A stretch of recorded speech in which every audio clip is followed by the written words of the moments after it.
She had really new ideas. Although Julia Robinson showed that there was no universal method to solve all equations in whole numbers, mathematicians were still interested in finding methods to solve special classes of equations. It would be in France in the early 19th century, in one of the most extraordinary stories in the history of mathematics, that methods were developed to understand why certain equations could be solved while others couldn't.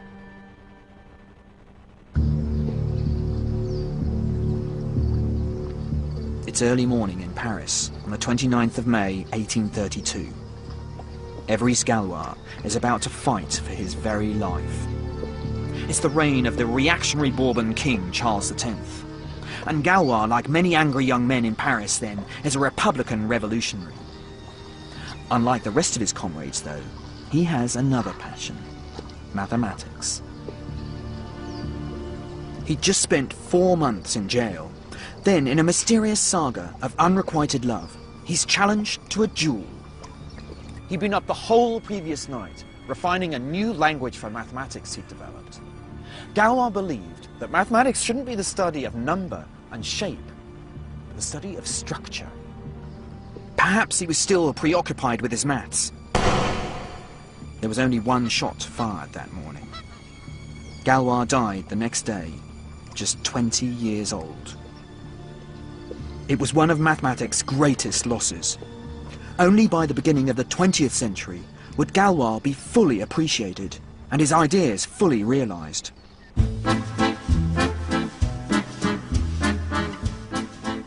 Galois had discovered new techniques to be able to tell whether certain equations could have solutions or not. The symmetry of certain geometric objects seemed to be the key. His idea of using geometry to analyze equations will be picked up in the 1920s by another Parisian mathematician, André Weil. I was very much interested and, so far as school was concerned, quite successful in all possible branches. And he was. After studying in Germany as well as France, André settled down at this apartment in Paris, which he shared with his more famous sister, the writer Simone Weil. But when the Second World War broke out, he found himself in very different circumstances. He dodged the draft by fleeing to Finland, where he was almost executed for being a Russian spy.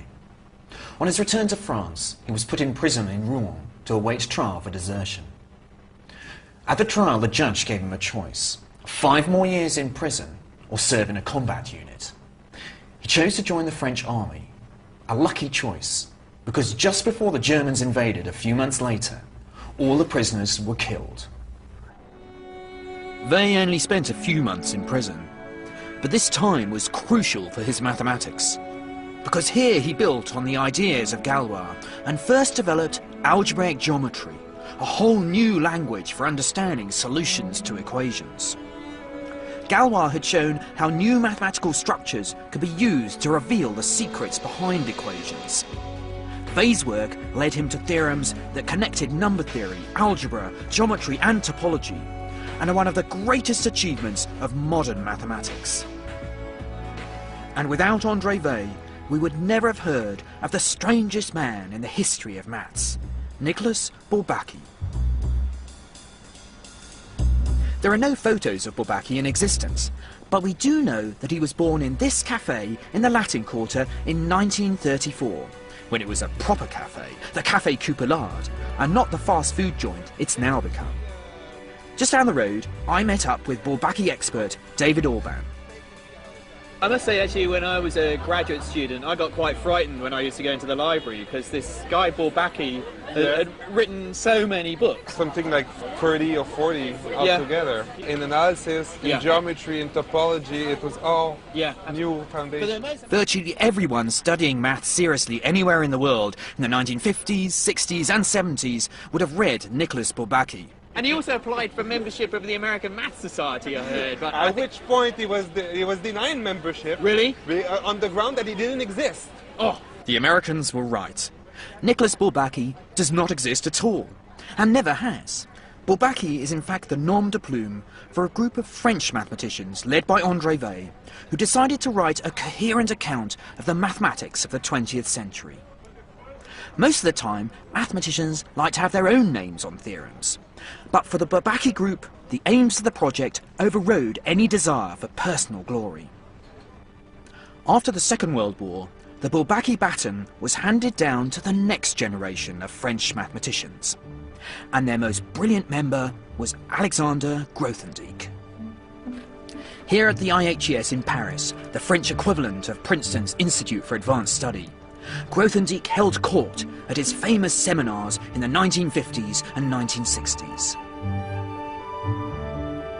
He had this incredible charisma, and he had this amazing ability to see a young person and somehow know what kind of contribution this person can make to this incredible vision he had of how mathematics, so to speak, could be. And this vision enabled him to get across some very difficult ideas indeed. He says, suppose you want to open a walnut. So the standard thing is you take a nutcracker and you just break it open. And he says his approach is more like you take this walnut and you put it out in the snow and you leave it there for a few months. And then when you come back to it, it just opens. Grothendieck is a structuralist. What he's interested in are the hidden structures underneath all mathematics. Only when you get down to the very basic architecture and think in very general terms will the patterns in mathematics become clear. Grothendieck produced a new powerful language to see structures in a new way. It was like living in a world of black and white and suddenly having the language to see the world in colour. And it's a language that mathematicians have been using ever since to solve problems in number theory, geometry, even fundamental physics. But in the late 1960s, Grothendieck decided to turn his back on mathematics after he discovered politics.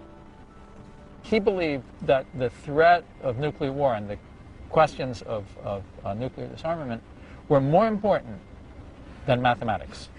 And that people who continued to do mathematics rather than confront this threat of nuclear war were doing harm in the world. Grothendieck decided to leave Paris and move back to the south of France where he grew up. Bursts of radical politics followed, and then a nervous breakdown. He moved to the Pyrenees and became a recluse.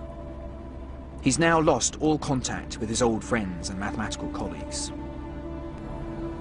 Nevertheless, the legacy of his achievements means that Grothendieck stands alongside Cantor, Gödel and Hilbert as somebody who has transformed the mathematical landscape. He changed the whole subject in a really fundamental way. I mean, it'll never go back. Certainly he's the dominant figure of the 20th century.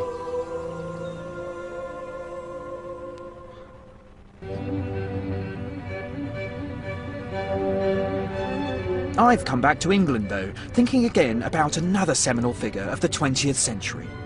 The person that started it all off, David Hilbert. Of the 23 problems that Hilbert set mathematicians in the year 1900, most of them now have been solved. However, there is one great exception, the Riemann hypothesis, the 8th on Hilbert's list. That one is still the holy grail of mathematics. Hilbert's lecture inspired a generation to pursue their mathematical dreams. This morning, in the town where I grew up, I hope to inspire another generation.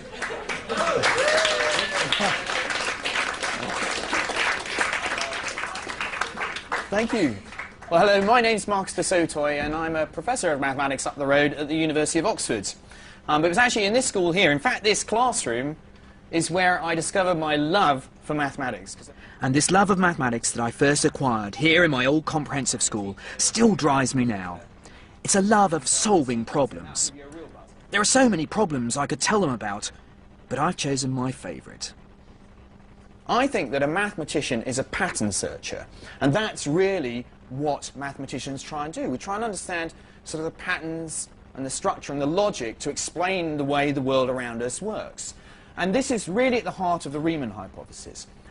The task is there any pattern in these numbers which can help me to say where the next number is going to be? What's the next one after 31? How can I tell?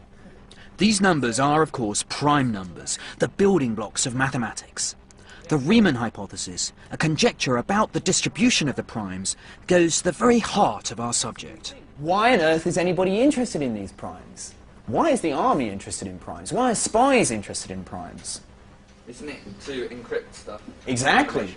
I study this stuff because I think it's all really beautiful and elegant, but actually there's a lot of people who are interested in these numbers because they're very practical use.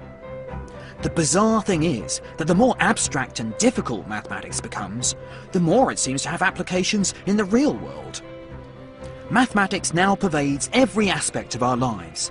Every time we switch on the television, plug in a computer, pay with a credit card, there's now $1 million for anybody who can solve the Riemann hypothesis.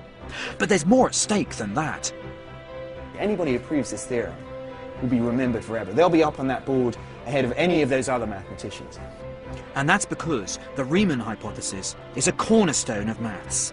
Thousands of theorems depend on it being true.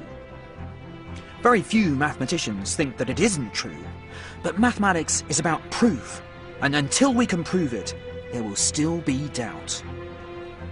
Maths has grown out of this passion to get rid of doubt. This is what I've learned in my journey through the history of mathematics.